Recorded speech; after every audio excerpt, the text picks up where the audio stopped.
Hey. Time for another Out of This World story from rSpace. Sometimes the path to self-love begins by letting go of the ghosts that linger in our past. Today on rSpace, let's share some ghost stories.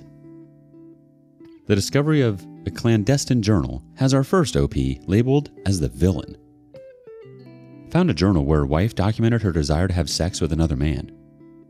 Confronted her and was told he just represents a feeling. Felt like I wasn't getting the whole story, so a few weeks later, I went through her phone, and sure enough, found extensive texts back and forth between the two of them over the past 6 months. Absolutely 100% undeniably an emotional affair. I confronted her, and she admitted to it. Her friends are now telling her I violated her privacy by going through her phone. How exactly am I the bad guy here? Bizarre to me that nobody is calling out the infidelity that precipitated the snooping. Edit. Since this blew up, gonna add another bit of info. I messaged her affair partner when I found out. I introduced myself as her husband, told him that there are 2 young kids on the other side of the equation, and asked him if he's as willing to destroy a family as I am to defend it. He read my messages, but did not reply. My wife subsequently deleted her WhatsApp account completely, which was their primary means of communication. In retrospect, I'm not sure if I would do it again. I was enraged and not thinking clearly. I recognize he's a symptom and not the illness, but I also don't regret it. Let's get a couple thoughts from the community right quick. Who cares if you went through it? She cheated. If you find something, privacy is thrown out the window. It's like in football, when a coach calls a weird play. They say if it works, he's a genius. If it doesn't, he's an idiot. Don't let them flip the blame. The OP replies, it does feel like it's an attempt to justify her cheating. No wonder you cheated. Someone else had this to say. I have seen that people are fond of saying, you're entitled to privacy, but not secrecy. You stumbled upon her secrets and followed the logic. She is 100% in the wrong. You had every right to do what you did, OP. You must have had a feeling, that ugly gut feeling that tells you something is off. You were looking for answers. It's audacious of her friend to say you violated her privacy when she violated your trust, your marriage, and the family you built together. Update. Wayward wife has spontaneously turned off iMessage read receipts, gaslighting me by saying she's never used them. I showed her the undeniable read receipt from our messages sent last night. She is still insisting that she has never used them. We've been together for 2 decades, and she has always used them. I told her it's important to me for communication about our kids, etc., but she's not turning them back on. It's super confusing to me. I don't know why she would do this, especially as we have been amicable since DDay. Any ideas? Edit. She turned them back on, claims she always assumed they were off, and didn't make any changes, and was confused to hear they had been turned off. Story sounds like BS to me, because it likely is. Just can't figure out what she was hoping to accomplish. Someone from the community says, if she won't acknowledge that the read receipts show that she might be hiding something, then she probably is hiding something. One task of a wayward spouse is to do anything necessary to help the BS heal. This is a sign that she's either not remorseful, is hiding something again, or thinks she's done enough and does not care about your healing. In other words, really not good. She's 100% hiding something. You already know this. You're being played for a fool. Follow your instincts and hit the road. Update. Unfortunate update. Hello, DDay 2. Last week, wayward wife was acting sketchy, protecting her phone, and I walked up on her texting last week. She panicked, closed the screen. She assured me she was not speaking to emotional affair partner, and gave me her phone to prove it. I confirmed she wasn't, but still had that little voice in the back of my head. This is just you being paranoid again. Cut to yesterday, and wayward wife asked if she can meet her girlfriend who is moving out of town for happy hour. I say sure thing. She leaves the house at 4. Our 15-year-old daughter needed to be picked up from her friends at 9 p.m., so at 7 p.m., I text wayward wife and ask what the plan is. I get no read, no reply to my text. Call her twice, no answer. Pop open Find My iPhone and see she's sitting in the parking lot of a public park. Call her again, no answer. An hour later, and she is still there. So I send a friend to that location to check it out, and sure enough, he finds her making out with some dude in a BMW. I had my friend record a video so that I had undeniable evidence. He sent me the video. And I sent the video to her while she was still in the car with him. I have his license plate, I have his name, I have his number. It turns out he's an executive of the same level at the same company I work for. Fun! An hour later, she replied with, "Clearly the end." She then got out of his car and into her own to pick up our daughter, 30 minutes late.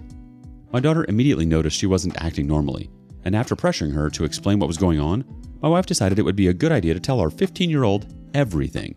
I spent most of the night comforting her and biting my tongue while she said how much she hates her mom. This morning, my wife sheepishly slipped into the room and tried to climb into bed to lay with me. I replied with, "Oh, hell no," and got up. We have couples therapy tomorrow. My wife announced she was going to write the therapist a letter and will CC me if I like. I said, "What's the point? We should just cancel the appointment." She got quiet and said, "He could be helpful as we figure out our next steps." Anyway, so that's where we are at. Time to give my attorney a $10,000 retainer and move on with my life. I've contacted my daughter's therapist to let her know what's going on and to schedule a visit. Ah, yes. The evidence which confirms that which you already knew. Doesn't make it any less ball-busting. I'm sorry, OP. Also, it seems bold of her to tell your daughter everything. It seems like something that could have been handled better. And by that, I mean maybe the two of you should both talk to your daughter. Update. About to pull the trigger on the divorce with my cheating wife. We are both late 40s and have 2 kids. Caught her cheating on me last week, while we were 4 months into marriage counseling for her first cheating episode 6 months ago. If you feel like wallowing in my pain, feel free to check my post history. I've reached my limit with her non-stop lies, manipulation, and abuse. As much as I'm tempted to go nuclear, effing scorched earth, we live in a no-fault community property state, and I want to minimize the trauma to our 15-year-old and a 9-year-old. Any suggestion on an approach to dealing with her? 180 Grey Rock seems tough, since we live in the same house. How did folks split time with kids once you filed for divorce? But it wasn't finalized. Basically looking for some knowledge from folks that have been down this road before. Here's some knowledge from the community. You gotta go 180, man. Only conversations are about the kids. She is so far gone, sorry, that at this stage, it's better to focus on you, your kids, and next steps. Try to eliminate yourself from her presence whenever you're in the home. Retreat to your room, go to the garage, or go take a walk or a car ride. Tell yourself you have done all you can to save the marriage, and from your posts, you have. Sadly, she will snap out of it sometime in the future, and then she will come looking you up. She is on a downward spiral that only she can stop if she wants, just to save herself and her relationship with the kids. You love her, sure, but what she has done to you, sadly, is unforgivable. You need to treat it like she is a passing figure on the street and only discuss issues about your daughter and son.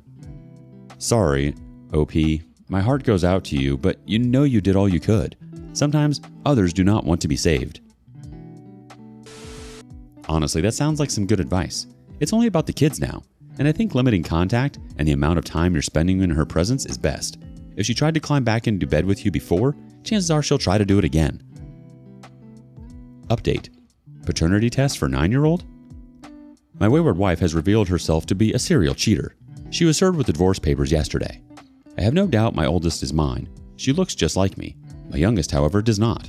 He looks like her, but not me. One of the big questions I'm wrestling with, do I have him paternity tested? He's my son and always will be, regardless of the results, but I'm worried that results showing I am not his biological father might change the way I feel about him. It seems like it could result in a lot of bad things, but nothing particularly good. Is anyone with any experience in this area willing to share their thoughts and regrets? Here's some thoughts and regrets. I've been following your story for some time, mainly on this other thread, and I'm glad you're pulling the trigger. Her behavior has just been so awful. The lies involving your daughter, the victim blaming, just so much toxicity. I hope she gets the help she needs, but you've done everything you can. You went above and beyond. Another person chimes in. This is a good new. I have been following but couldn't comment because I'm blocked on the sub you are using. She never showed remorse. Please take care of yourself and stay strong for your children. Unfortunately, due to the wayward wife, you have to show them the difference between right and wrong. All the best. Somebody else adds, absolutely have him tested, as it may be vital for medical purposes later. AOP has not provided any updates regarding the paternity test for the past 2 years. Therefore, it is assumed that he chose not to proceed with the paternity test. Probably wouldn't have hurt to just maybe gain some peace of mind. Either way, it's something you have to live with, knowing or not knowing. Aftermath update. How to handle soon-to-be ex being late with kid drop-off. Wife was more than an hour and a half late dropping off my son for the first time today, and there was no communication about missing that time until I texted her at 45 minutes asking her if she had an ETA. I predicted this would be an issue with her, as she's terrible about being punctual. Should I start keeping a record to provide my attorney? Once again, we've got some community advice. There are apps out there for parents to use to do all communication with each other regarding their children. You need to find out which ones are approved by your local court. If you use one of the court-approved ones, those communications can be submitted in court. It would probably be useful in helping you to document how your ex handles the everything regarding your custody agreement. See if your attorney can get the judge to add all communication between parents must be done via the app. The OP replies, "We use OFW. I guess I'll have to start requesting she log her timestamp on drop-off." Someone else adds, "Start keeping a record. It's reasonable after about 30 minutes that you assume she's going to no-show and continue on with your life, which will count as mom not abiding by the custody agreement." Someone else chimes in, "Don't expect in divorce what you didn't get in marriage. She's always been late and she'll always be late. You can make it a legal issue, but what is the consequence? The kids don't get to see her if she's late? That will only hurt them. Just saying." The OP replies, "I hear you, but the alternative is she gets to continue to be disrespectful and selfish without repercussions. Like I'm just supposed to continue to eat a crap sandwich?" Another comment says this, "Oh, yep, my ex was 3.5 hours late to change over today. He wasn't responding to text the first 2 hours either, so me and the kids had no idea what was happening. No real apology. The last time I was late, in his eyes, I was 9 minutes early. Not sure how this means I'm late, but whatever. He made a big stink about it. This is on the back of him asking for more time this week too. And it's like, this is why I can't trust you with more time and responsibility. But for the sake of peace, I keep it light with the kids. Don't blow up his phone, document it for later, vent with my friends, and try to move on with my day. But man, it's frustrating. In the long run, I figure it's only going to hurt his relationship with the kids, which I'm not responsible for anymore. He can do that on his own." Like the comment said, if she disrespected you while married, that's not going to change. It might even get worse now. But it's important to keep your cool and document everything. She can only make herself look worse in the eyes of the court. She'll be her own worst enemy. Last update. Post history has details of my situation. Long story short, about 2 months in, she occasionally breaks no contact. She returned my things a few weeks ago, and I returned all of her stuff last week. And now there's a text sitting in my iMessages sent with invisible ink, which is how we used to send flirty texts back when we were a thing. I haven't clicked on it yet. Any advice? The community has one thought. Just finish your post history and wow, you and the kids have been through it. My situation is kind of close, but there isn't harm in reading the text. Just don't reply. You do what's best for your mental health. I'm rooting for you. The OP replies, "Hey, thank you. It's definitely been a challenging period. Sadly, I ended up clicking the message and it read, 'Merry Christmas.' I replied back later that evening with, 'Merry Christmas. Hope it was a good one.' She hearted the message and that was the end of it.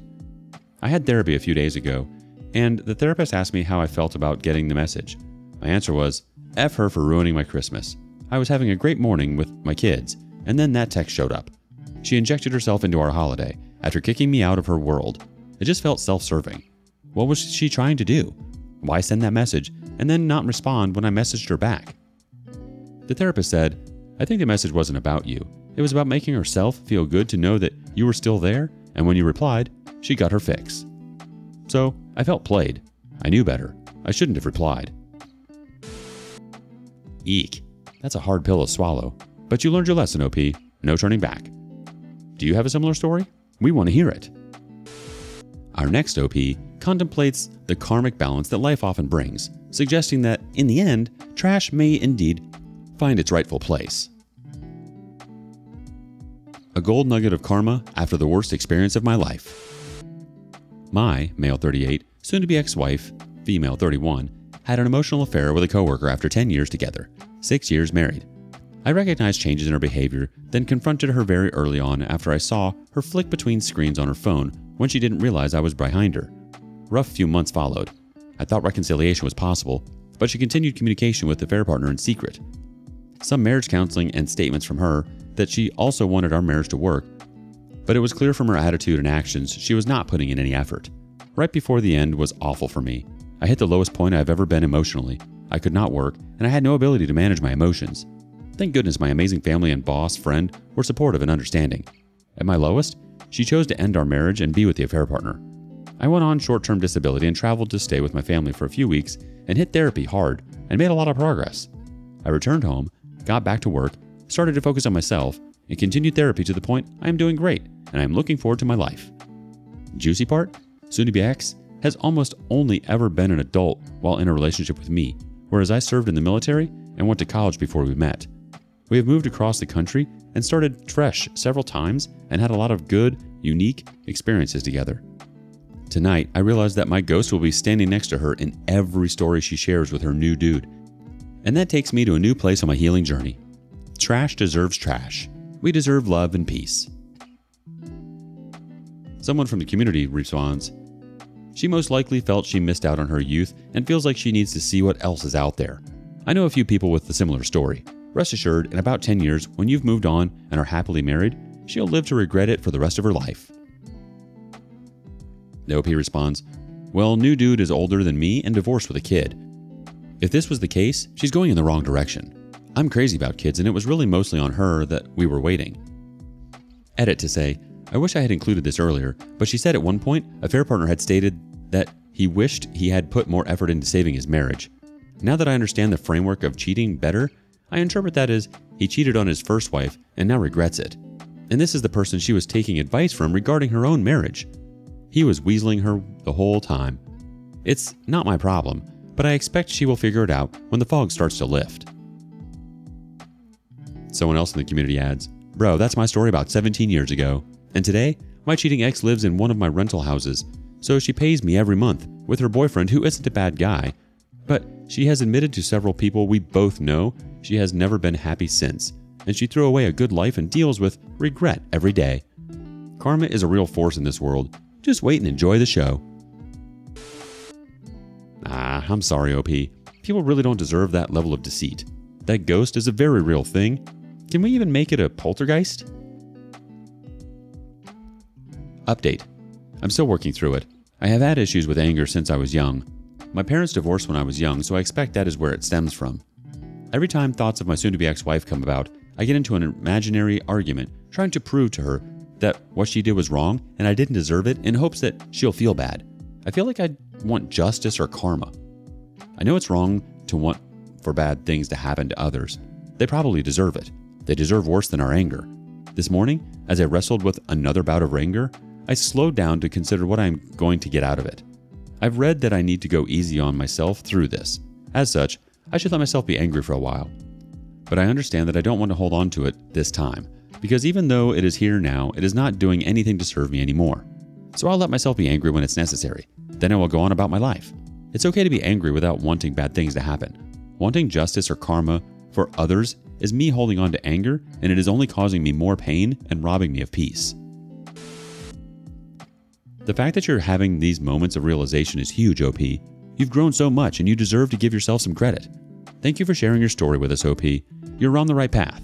We wish you all the best as you continue on your healing journey in this thing called life. What are your thoughts? And thank you for joining us today on rSpace. Be sure to like and subscribe and hit that notification bell so you don't miss out on our next video. Until next time.